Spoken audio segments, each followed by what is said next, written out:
ऐसा लगा कि जैसे अरसा बीत गया दरवाजा खुलने में।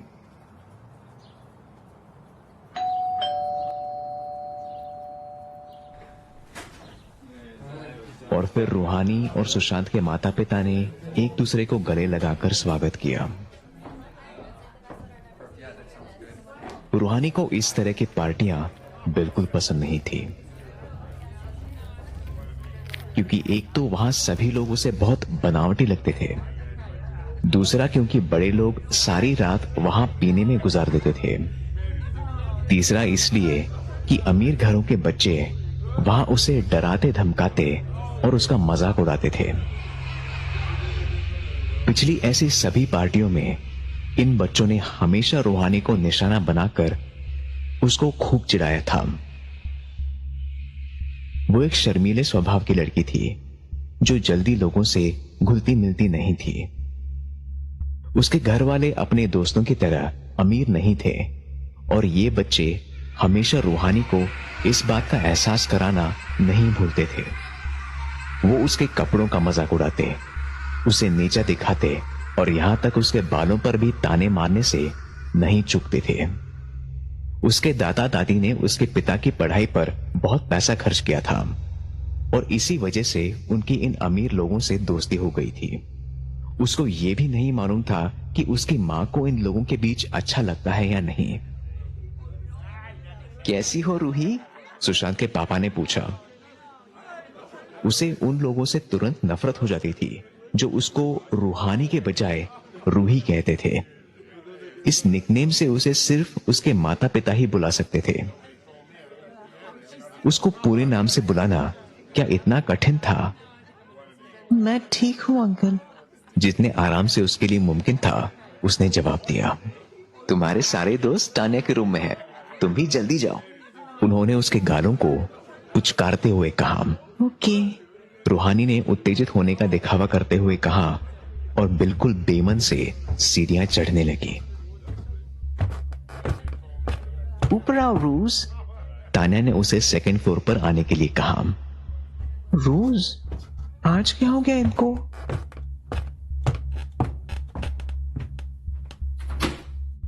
तान्या के साथ 4 और बच्चे थे, जेरी, सुशांत, आदित्य और अंजलि। उनकी शरारती आंखों से ऐसा लग रहा था कि उन्होंने उसे हर तरह से नीचा दिखाने और उसकी लगातार खिल्ली उड़ाने की पूरी योजना बना रखी थी। रूहानी को अभी से अजीब सा लग रहा था। इसके जूते तो देखो, लगता है अपनी मम्मी के जूते पहनकर आई है। उन लोगों की बदमाशियां पूरे जोरों शोरों से चल रही थी। हालांकि वो जानती थी कि ऐसा ही होने वाला है और इन अमीर बिगड़े हुए बच्चों से और कोई उम्मीद भी नहीं थी। अच्छा सुनो, आज हम ब्लडी मैरी खेलने जा रहे हैं। अंजलि ने वो हंसी का माहौल तोड़ते हुए एक गंभीर से चेहरे के साथ रूहानी को कहा। रूहानी को इस अजीब से नाम वाले गेम के बारे में कुछ पता नहीं था। उसने कभी वो गेम खेला नहीं, लेकिन जल्द ही उसको सब कुछ समझ में आ गया। बाकी बच्चों ने उसे कैंडल दी और तान्या उसे गेम के रूल समझाने लगी। गेम बहुत ही सिंपल है। तुम बाथरूम के अंदर जाओगी और हम मेन सोर्स का पावर ऑफ कर देंगे। अंदर जाकर तुम शीशे के सामने खड़ी होकर ये मोमबत्ती जलाओगी और शीशे में देख के 5 बार ब्लडी मैरी बोलोगी और बोलने के बाद कैंडल ऑफ कर दोगी। बस इतना ही करना है।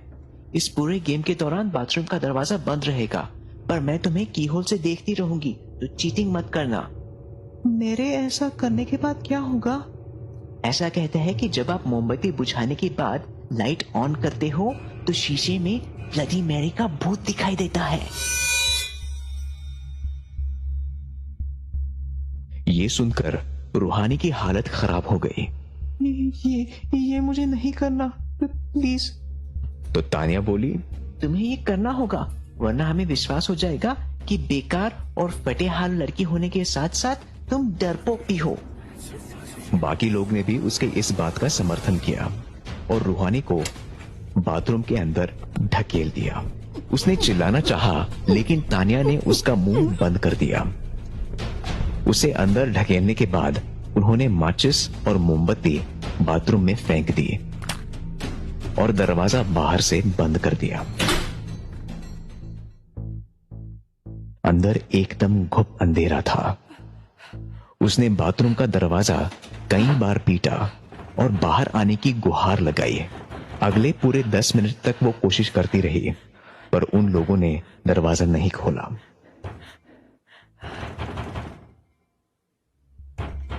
उसको समझ नहीं आ रहा था कि उसके घर वालों को उसका रोना पीटना क्यों नहीं सुनाई दे रहा था।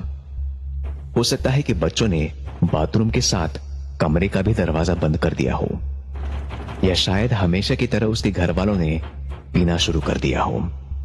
जब उसने हार मान ली और दरवाजा पीटना बंद कर दिया, तब तानिया ने बाहर से आवाज दी, अगर तुम ये करोगी तो ही हम दरवाजा खोल देंगे। और बाकी बच्चों ने भी मजाक उड़ाते हुए इस बात को दोहराया। कोई और चारा ना देखते हुए उसने फर्श पर से मोमबत्ती और माचिस उठाई। आंसू पोंछते हुए उसने मोमबत्ती जलाई और आईने के सामने खड़ी हो गई।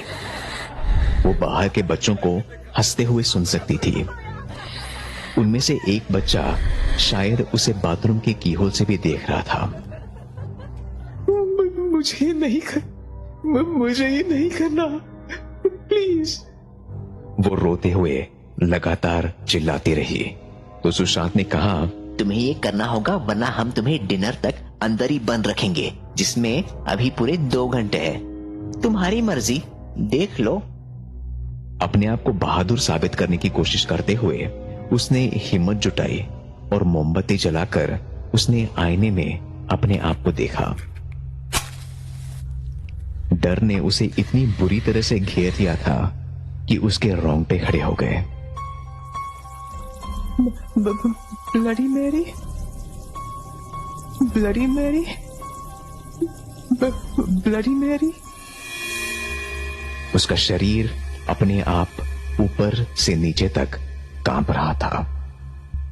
मोमबत्ती के लो टिमटिमाते झपकते हुए उसके चारों ओर अजीब अजीब छायाएं डाल रही थी, और उसे महसूस हो रहा था कि उसके पूरे शरीर में एक कंपकंपी सी दौड़ उठी है। वो फिर से बोली, ब्लडी मैरी, ब्लडी मैरी।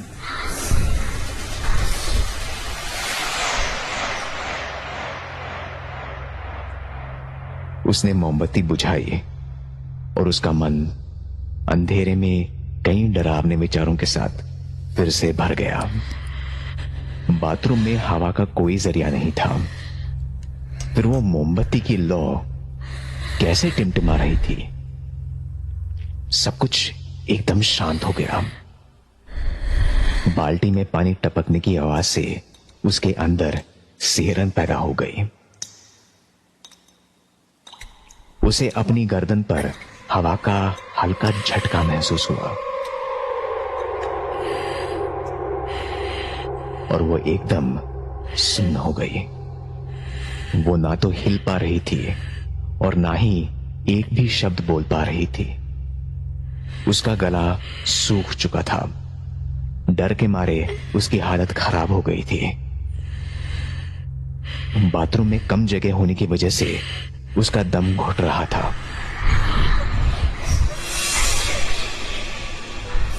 उसे लगा जैसे कोई उसके ठीक पीछे खड़ा है, लेकिन उसके पास इतना साहस नहीं था कि वो पीछे मुड़कर देख सके। वो जो कुछ भी था, हर गुजरते सेकंड के साथ उसकी तरफ बढ़ रहा था। उसने चीखने की कोशिश की, लेकिन उसके गले से आवाज ही नहीं निकली। बच्चों ने जोर से चिल्लाते हुए दरवाजा खोला और लाइट ऑन कर दी। रूहानी को अपने पैर बेजान लगे और वो फर्श पर धम से बैठ गई। उसका चेहरा एकदम पीला और गुम हो चुका था। वो खुद को आईने में नहीं देख पा रही थी। कोई ब्लडी मैरी नहीं है, बेवकूफ। बच्चों ने चिल्लाते हुए उसका मजाक उड़ाया।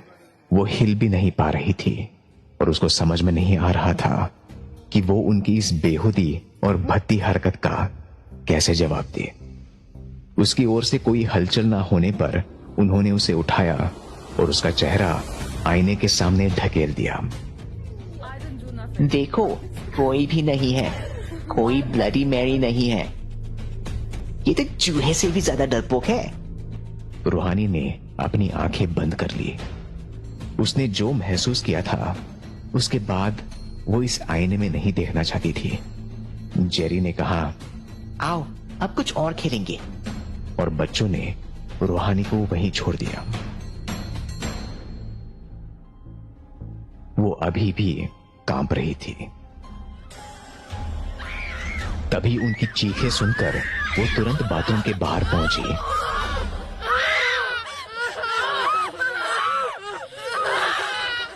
और देखा कि कोई उन बच्चों को छत तक खींचता हुआ ले जा रहा है। डरी चौंधियाई सी उसके अंदर से सिर्फ एक हल्की सी कराह निकल पा रही थी, क्योंकि एक अदृश्य ताकत उसके सामने उन बच्चों को छत तक खींचते हुए ले जा रही थी।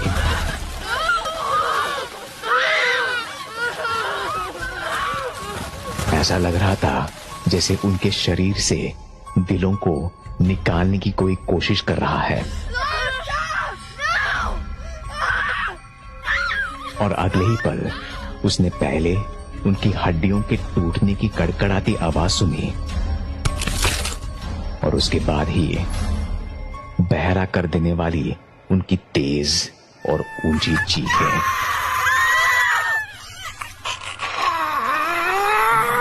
धीरे धीरे वो दीवारों में धंसते चले गए और उनके शरीर से खून टपकने लगा। इस नजारे से घबराकर वो बाथरूम में वापस आई और आईने में देखा, उसे अपनी ही परछाई दिखी। कोई भूत नहीं था और सब कुछ नॉर्मल लग रहा था। वो आईने के करीब चली गई और तब उसने जो देखा उसे देखकर वो डर से स्तब्ध खड़ी रह गई।